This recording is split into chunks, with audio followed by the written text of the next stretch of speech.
Okay, so we're going to put our paper bags to the side, and now what we're going to do is we're going to go ahead and cut our chipboard. So get your piece of 12 by 12 medium weight chipboard,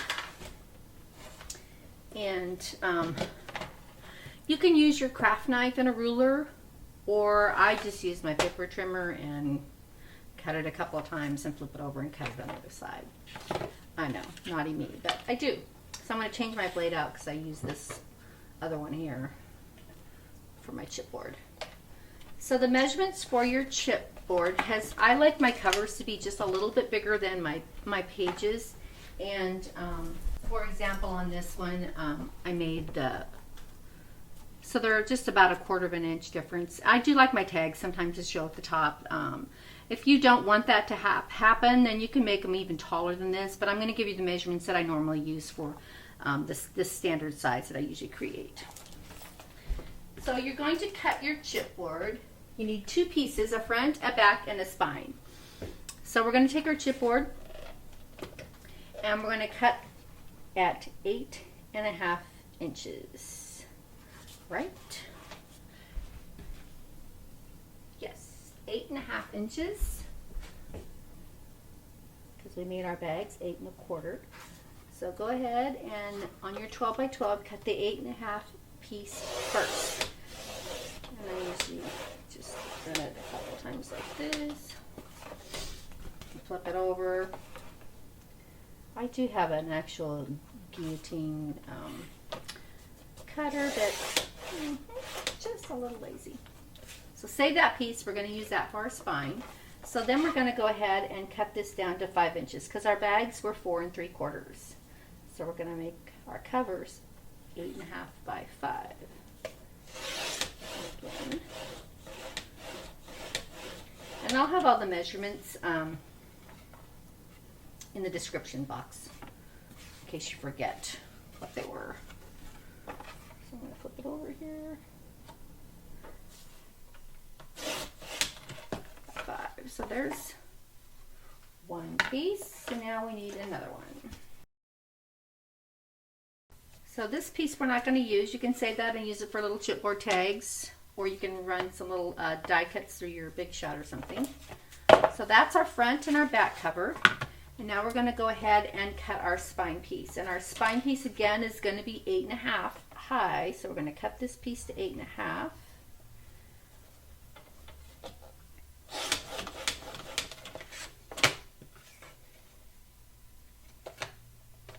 Oopsie. 8.5. So again, this will be waist right there. Well, not waist. We can make something out of it. And then the width of our spine is going to be 2 5/8 of an inch.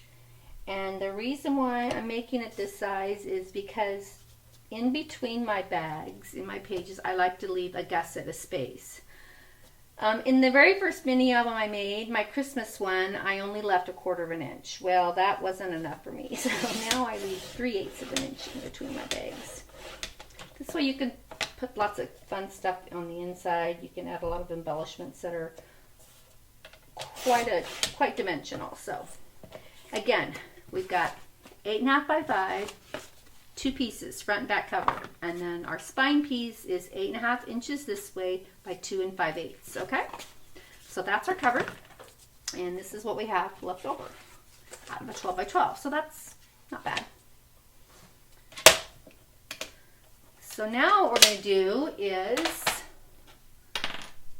get 2 more pieces of our solid cardstock that we used for our flaps. And I like to wrap my covers. I like to wrap my chipboard. And in order to do that, I need to piece my 2 pieces together. Even if you had a 12 by 12, you'd still have to piece it together. So what I'm going to do is I'm going to take my score tape, or my double-sided tape, whatever we want to call it here, and I'm going to run 2 pieces along the 11-inch side of one sheet of my paper here, right as close to the edge as I can. And then I'm going to run another one right next to it. So if you have the 1/2 inch, it's fabulous, but I don't have the 1/2 inch tape, so And I do recommend you use a really strong adhesive for this. And where's my... And then go ahead and burnish it really, really well. Because this is part of our, this is part of our cover, and we want to make sure our cover sticks really, really well. It doesn't peel apart. So then go ahead and take your paper, and you're going to go ahead and just, sorry, I hope my head's out of the way, but you're just going to line up just overlap them by that 1/2 inch. Make sure the top's lined up and the bottom is lined up, and press it down and then burnish it really, really well. Okay, just like that. So now this is the piece that we're going to use to wrap our chipboard with. Now you can use just your design paper and skip this step, but I have found through trial and error that a lot of paper, when you go to fold it over your chipboard, it will tear on some of the design papers. And I think it's because maybe you're going against the grain. I don't know. But the Recollections brand cardstock that you buy in the packs and the Paper Studio from Hobby Lobby, I find the craft does not do that. So that's why I do what I do. Next, you're going to take we're going to have our front cover, and then we're going to lay it out with our spine. And then we're going to have our back cover. Okay. Now you don't want to have your seam where you bound it together. You don't want that on any stress point, because it's just not good for it. So what I like to do, the way I like to place my chipboard, is I like to go ahead and center my spine piece right on top of that seam. So put that seam right in the middle of my spine. So what we're going to do is, again, this is why I said you need a lot of tape. Go ahead and go around the entire perimeter of your spine piece. Now you don't have to use score tape. You can use a wet adhesive as long as you use something that's going to be really strong. I've used the Scotch Quick Dry before, but I'm about out, so I'm using my score tape. Okay. Just run a couple pieces there. Then go ahead and again, if you burnish your tape really well on your chipboard, it'll make the backing come off a lot easier. So go ahead and peel your backing off. Okay, so now what I like to do is lay and if you have a mat to use with guides on it, that's a great thing to do. I usually just use my ruler, my good old Timmy ruler. Because these are 8.5 inches and our paper's 11, we're going to have a little over an inch on both sides, which is fine. That's what we want so we can wrap it. So I'm just going to go ahead and set my ruler right there and center that like that.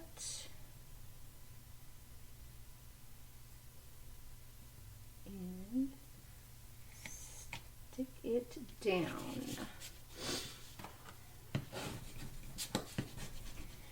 And if you have a little bit more here at the top than you do at the bottom, it's no big deal as long as you have at least an inch to fold over. Okay, so there's our spine piece, and the next we're going to do the same thing to our front and back cover. So go ahead and put score tape excuse me, along the perimeter.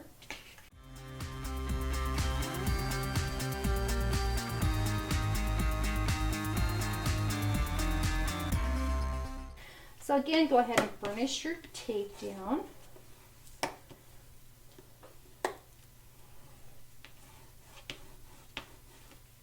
Okay, and then go ahead and take the backing off. Alrighty, so now what we want to do is we're going to put our front cover there. Now we want to leave a space in between our spine and our front cover, because that way, otherwise if we don't and we just push it right up next to it, then the book won't fold. So I like to leave at least the width of the chipboard, if not 2 widths of the chipboard. So if you want to make yourself a little shim from the scraps, you can do that. Go ahead and take 2 pieces of your scraps and just glue them together, and then set that in between there and use that as your guide. or you can just eyeball it, or you can use your ruler, which is what I'm going to do. Okay, so again, I'm going to go ahead and set my ruler at the top here because I want to make sure that I'm straight.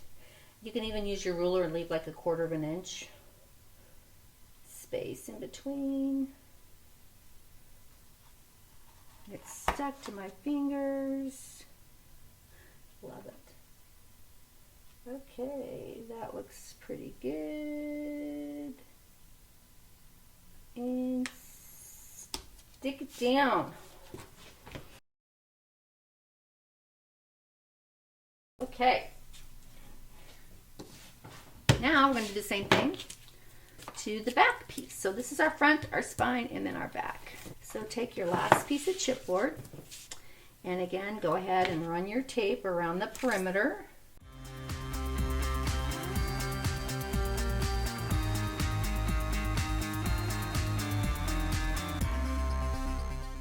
Okay, again, I'm going to get my ruler here so I make sure I'm straight across. And I'm going to go ahead and put my chipboard right down there, leaving a gap in between the spine and this, and stick it down.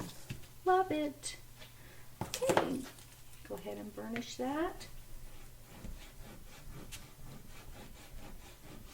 And then flip your piece over and give it a good burnish on the other side. Okay. Now, some of you might already know how to do this. I did do a tutorial on the little vertical toilet paper roll mini albums, and I made the cover exactly. We're going to cover the chipboard exactly the same way. So there you go. Next, what we're going to do is we're going to miter our corners. Now, don't freak out, people. Mitering your corners is not that difficult. Time for me to share my next fabulous little tool that I got. It's called the Perfect Trim. And I got it at perfecttrimruler.com, and it's only like, you know, $3 or $4 or something like that. Because I would try to use my Timmy ruler and my craft knife, and you know, sometimes I wouldn't cut off enough, and then I'd cut off too much, and excuse me, it was a nightmare. So this is fabulous. And the way this works is, let me get my cutting mat here, and your leader, your ruler. Put that in there. The way this works is it's got different widths and different lines here. So depending on the thickness of your chipboard, that's going to determine which one you use. Since this is a medium weight chipboard, what you do, and it tells you, it's got cute little, you know, if you need a visual, it has a cool little book here that shows you how to do it. You can even use this for in between your pages for measuring. It's a great little tool. So you find the thickness and you go ahead and put your corner right in the box like that. Get your trusty little craft knife and trim that puppy up like that, so you have the perfect amount of space in between. So you're going to do that to all 4 of your corners.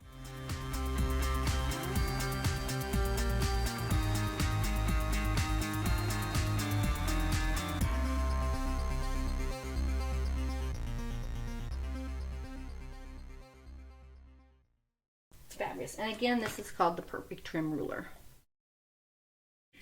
Okay, so we're done with our little cutting mat. Now we're going to go ahead and wrap our chipboard. So again, score tape, get your tape out, and go ahead and apply your tape to the long sides first on the to the cardstock, as well as to the chipboard. So what I like to do is go ahead and do the long sides first, and just go right over those gaps. Just leave it.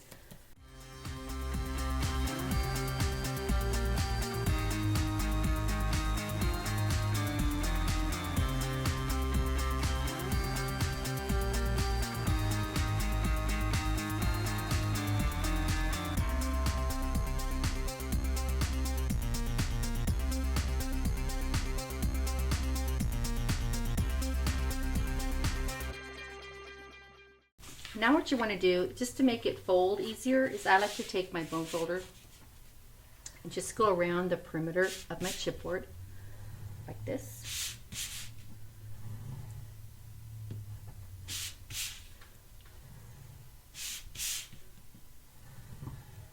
Okay.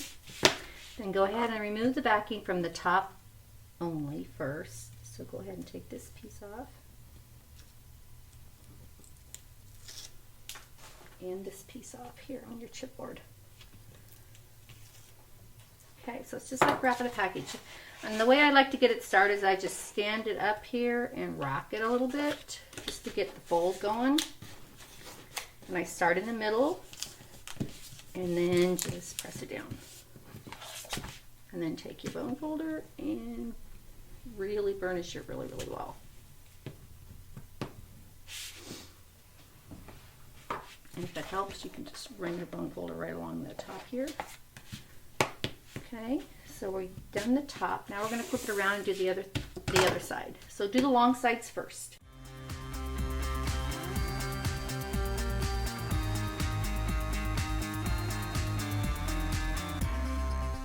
So now we've got the sides left to do, and we've got this little extra bit. So what you're going to do is take your little bone folder and just tuck those little corners in like this.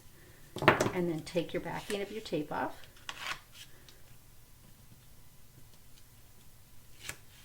And do the same thing.